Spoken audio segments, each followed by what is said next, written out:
My daughter called me 2 months after Christmas to tell me she had nowhere to go. Mom, Brenna said, and her voice was careful in a way it had never been when she needed me before. Gavin and I were evicted. We need a place to stay, just for a little while. The story you are about to hear is a work of fiction, created by the Her Trust Channel team, based on real-life situations to convey lessons about family, emotions, and human values. All characters and events are illustrative. I stood in my kitchen, the phone pressed to my ear, listening to her breathe on the other end of the line. For a moment, I said nothing, not because I was shocked, because I was remembering. No, I said finally. My voice didn't shake. That's not going to work. There was a pause. A sharp inhale. What do you mean? No, I mean no. I repeated. I can't do that. She started to speak, but I ended the call before the words could gather speed. I set the phone down on the counter and rested my hand against the cool surface, steadying myself. My name is Corinne Halstead, Corey, to the people who still call me. I am 71 years old, widowed, and until that moment, I had never refused my daughter anything she asked for. The reason came back to me the way a bruise does when you press on it. Christmas Eve, near midnight. I was already in bed when my phone vibrated. I remember thinking it might be Brenna, calling to ask where I had put the apple pie recipe she liked. Instead, it was a text. Don't come to dinner. Don't call me again. You ruin everything. I read it once. Then again, I waited for another message to follow, one that said it was a mistake, or a joke, or stress talking. Nothing came. I typed a long reply, deleted it, typed another, deleted that too. In the end, I sent nothing at all. That silence wasn't surrender. It was the first boundary I had drawn in years, even if I didn't know it yet. When I turned off my phone that night, I didn't cry.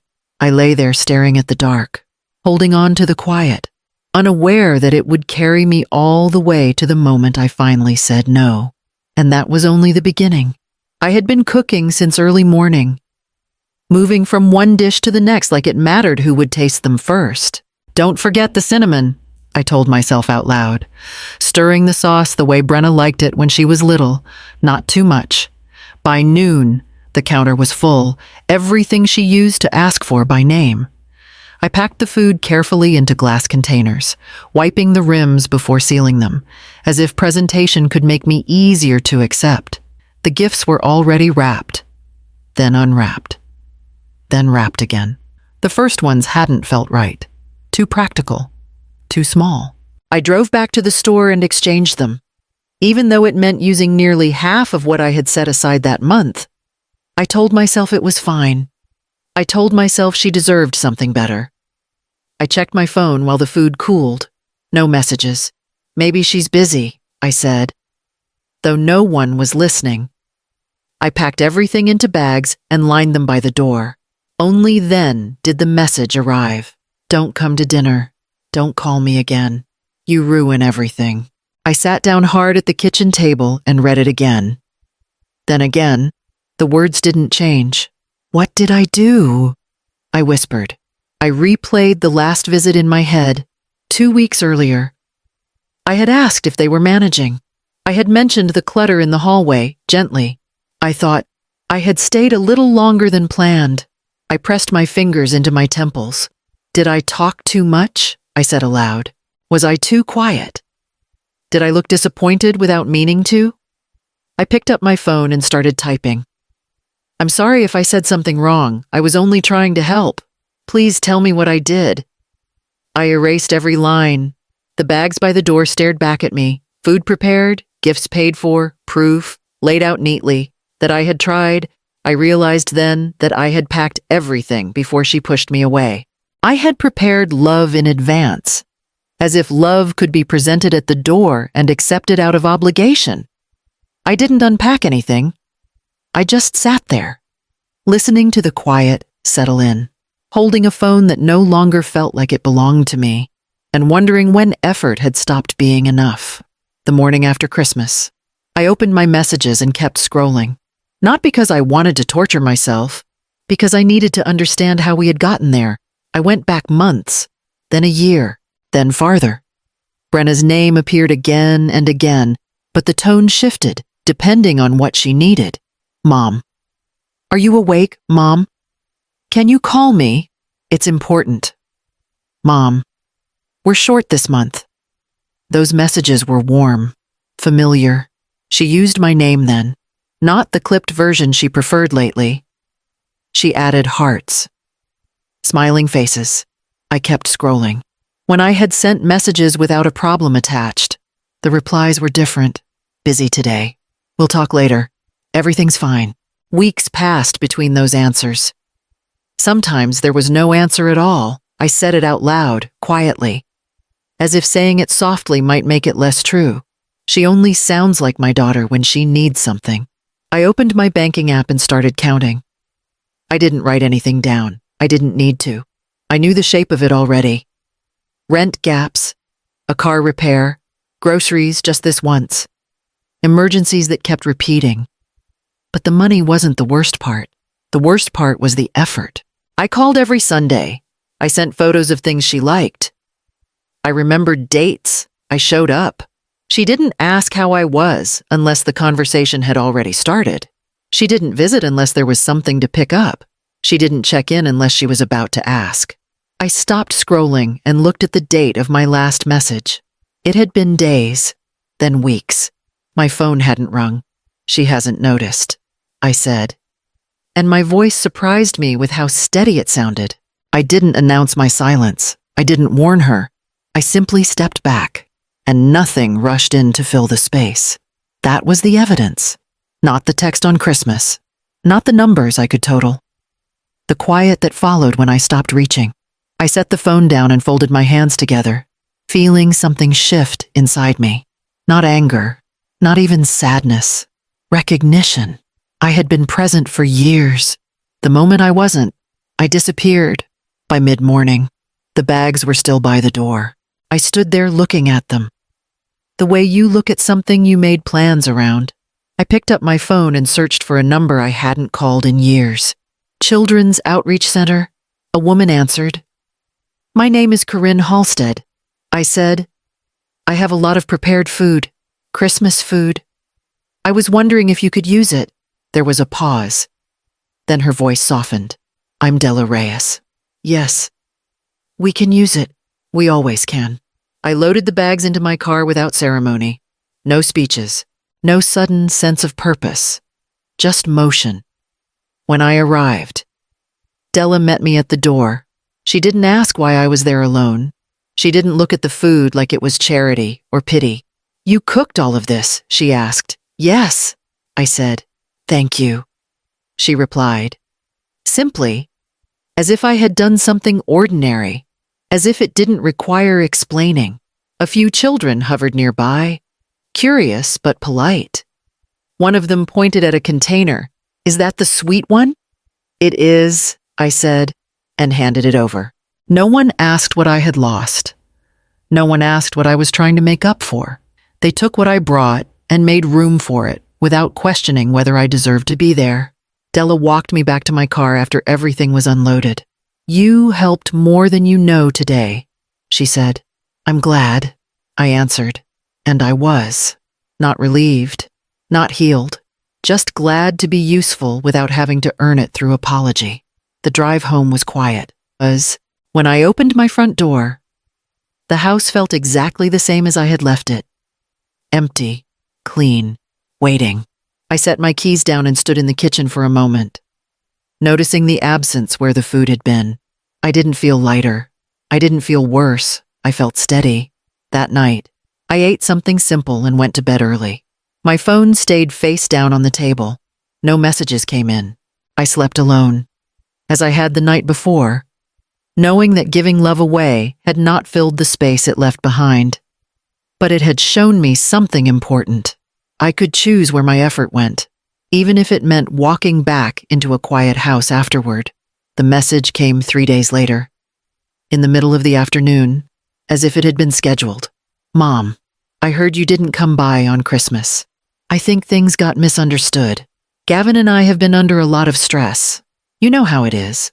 I read it once and waited for the rest. Nothing followed. No mention of the words she had used, no acknowledgement of telling me not to call her again, no recognition of what it meant to spend a holiday erased. I typed back, "You hurt me," then deleted it. I typed, "That message wasn't stress." Deleted that too. Instead, I set the phone down and made myself a cup of tea, the way I used to when Brenna was small and I needed a moment before responding to a tantrum. When I picked the phone up again, another message had arrived. I didn't mean it the way it sounded. I just needed space. Let's not make this bigger than it was. That one settled in my chest heavier than the first. She wasn't asking forgiveness. She was editing the past. I said it out loud, testing the truth of it. She wants me to shrink the pain so she doesn't have to carry it. I imagined responding the way I always had, smoothing things over, accepting the explanation so the relationship could move forward without friction. I understand. I practiced saying, "It's fine." The words tasted wrong. Politeness had replaced cruelty, but the effect was the same. I was still expected to absorb what she refused to hold. I didn't reply. That was new for me, not the silence itself, but the reason behind it. I wasn't punishing her. I wasn't waiting for a better apology.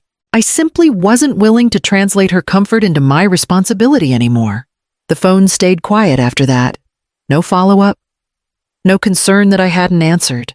I carried on with my day, aware of the small, sharp ache that came with choosing not to respond.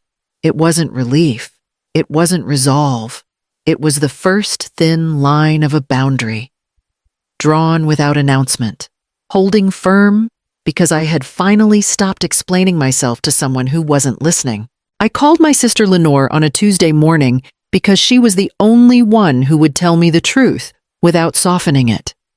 She said, "You ruin everything," Lenore repeated. "Corey, that didn't start on Christmas." I closed my eyes. She was stressed. "No," Lenore said, not unkindly. She was comfortable. "There's a difference." I didn't argue. That was new too. "She only reaches out when she needs something," Lenore continued. "And you always answer. You always fix it." "You taught her that." The words landed hard, but they didn't feel like an attack. They felt like a diagnosis. That afternoon, I went to the bank and opened a new account in my name alone. I left the old one open with the smallest balance allowed, the one Brenna had the details for from years ago when she needed a quick transfer. I didn't tell her. I didn't warn her. I simply changed the rules. A week later, I updated my will. The woman across the desk asked gently, "Are you sure about these changes?" "Yes," I said, and meant it. Therapy started the following Monday. Dr. Seela Morton had a calm voice and a way of waiting that made silence feel intentional. "What are you afraid will happen if you stop helping your daughter?" she asked. I answered too quickly.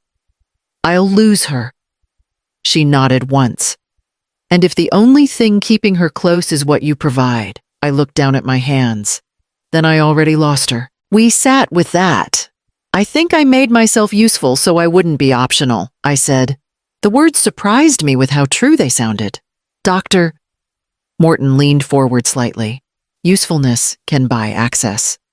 It cannot buy love." The next session, and the one after that, circled the same truth from different angles. I had confused being needed with being valued. I had accepted access in place of care. I didn't announce my changes. I didn't send a message explaining my boundaries or listing my reasons. I just stopped arranging my life around the possibility of being asked.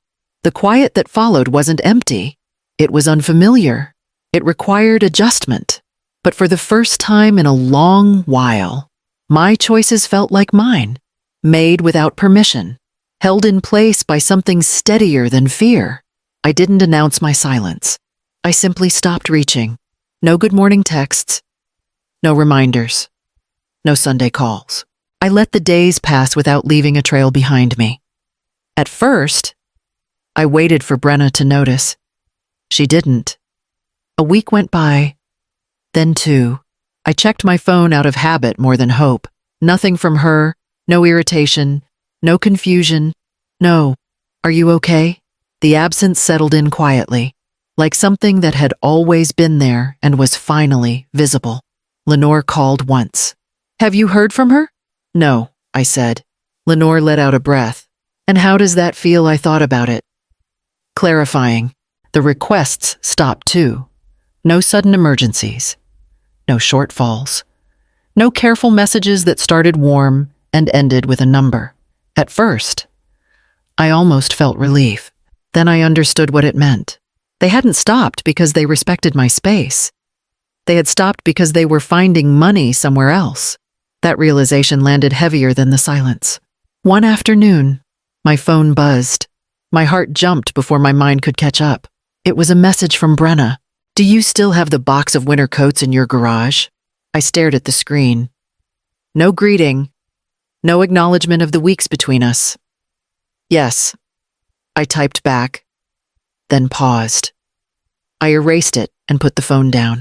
An hour later, another message came through. Never mind. We figured it out. That was when it became clear. I hadn't been missed. I had been bypassed. The quiet didn't feel peaceful anymore. It felt like standing on a shoreline, watching the tide pull back far enough to expose what had been buried underneath. I started leaving my phone in the other room, not to punish myself, but to stop bracing for a sound that hadn't come yet. By the end of the second month, I knew the call would come. It always did. Not because she wanted me, but because she needed something only I had been willing to give. When the phone finally rang, I wasn't surprised. I was ready. Brenna didn't come alone. Gavin stood a step behind her when they arrived. His hands in his pockets, his eyes moving through my living room as if he were already measuring what could be moved. Brenna spoke first. We're in a bind, she said. The landlord raised the rent. We fell behind. It happened fast. I nodded once. You were evicted. Temporarily, she corrected. Quickly, just until we get back on our feet. Gavin said nothing. He kept his gaze neutral, letting her do the talking. We just need somewhere stable. Brenna went on. You have the space. It makes sense. The way she said it makes sense struck me. As if my house were an extra room no one was using. As if my life had been paused, waiting for her return. How long, I asked. A few months, she said. Maybe less. We'd stay out of your way. I looked at her carefully. You told me not to come to Christmas dinner. Her mouth tightened. I told you we needed space. You told me not to call you again. I said, you said I ruin everything. That wasn't what I meant, she replied immediately. You know how stressed we were. You always take things so personally. Gavin shifted then, just slightly. Still silent. So nothing changed, I asked. Between then and now, Brenna exhaled, impatient. Mom, this isn't about that. This is about us needing help. The words landed exactly where I expected them to. I waited for Gavin to speak. He didn't. He let her frame the situation, let her soften the edges. He let me be the obstacle. You're not even using the guest room, Brenna added. It's just sitting there. I felt something steady settle in my chest. Not anger, recognition. You're talking like I'm storage, I said quietly, not a person. That's not fair, she snapped. I came to you because you're my mother. I met her eyes. You came to me because you ran out of options. The room went still. Gavin finally looked at me then, and for the first time, he looked uneasy. Brenna crossed her arms. So you're really doing this? I didn't answer right away.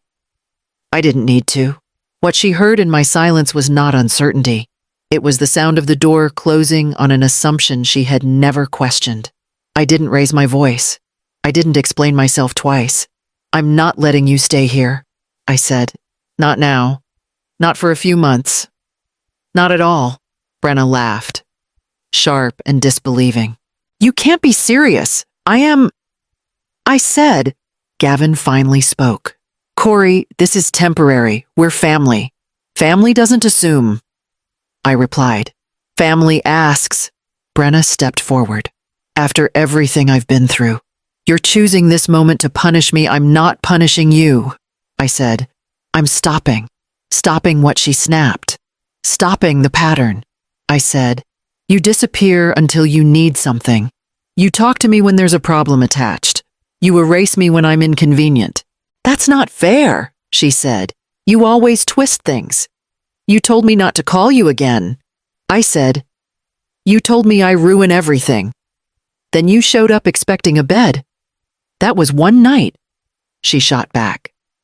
You're really holding on to that. It wasn't one night. I said, it was years. Gavin shifted his weight. We don't have many options. I know, I said. And that's not my fault. Brenna's face changed then. The pleading drained out of it, replaced by something colder. So this is how you want to be remembered. I'm not managing my legacy, I said. I'm managing my life. You're selfish, she said. After all the sacrifices I've made. I nodded once. That's the story you tell yourself. Her jaw tightened. I'm going to tell everyone what you did. I didn't interrupt her. I didn't argue. I didn't ask her not to. Go ahead, I said. She stared at me, searching for panic. Finding none. You think you're better than us now, she said. No, I replied. I think I'm done being used. She grabbed her coat from the chair. Gavin followed. Silent again, his eyes avoiding mine. At the door, Brenna turned back. You'll regret this, she said. I already regretted the years before it, I answered. The door closed harder than necessary. I stood where I was, my hands steady at my sides, listening to their footsteps fade. The quiet that followed didn't feel empty. It felt final. The next morning, my phone began to vibrate before I had finished my coffee. The messages came fast and without hesitation. Family members I hadn't heard from in years. Old friends. Even Brenna's cousin, who had never asked how I was. How could you do that to your own daughter? She said. You turned her away when she had nothing. You didn't even listen to her. I didn't answer any of them. I opened the family group chat instead, the one Brenna had muted me from months ago. I scrolled past holiday photos I wasn't invited into and tapped the camera icon. I attached screenshots, her Christmas message, her words telling me not to come, her demand that I never call again, her later messages asking for help, as if nothing had happened. I added no explanation, no defense, just one sentence beneath the images. I didn't refuse shelter. I refused abuse. Then I closed the app. The silence that followed was immediate. Messages stopped mid-thread. No one rushed in to correct me. No one asked for clarification. The story shifted on its own, because it finally had facts attached to it. That afternoon, Brenna called. You didn't have to do that, she said, her voice tight. You embarrassed me. I didn't say anything. I replied, I showed what you wrote. You could have handled this privately. You made it public, I said calmly. I just didn't protect you from it. There was a pause. Then her tone softened, rehearsed. We can still fix this. If you just help us get settled, everything can calm down. I'm not negotiating, I said, and I'm not explaining myself again. You're really choosing this, she said. I chose myself. I answered. I ended the call before she could change tactics. Later that evening, I sat alone in the quiet, not feeling victorious, but grounded. There was a lesson in what had happened, one I hadn't learned earlier because I was too busy trying to be good. Love that requires you to disappear is not love. Help that costs you your dignity is not kindness. Boundaries are not punishments. They are protections. If this story resonated with you, take a moment to like the video, subscribe to the channel, and share your thoughts in the comments. Stories like this are more common than people admit. I didn't raise my voice. I didn't insult my daughter. I didn't seek revenge in anger. I simply stepped into the daylight and let the truth stand there with me, and that was enough.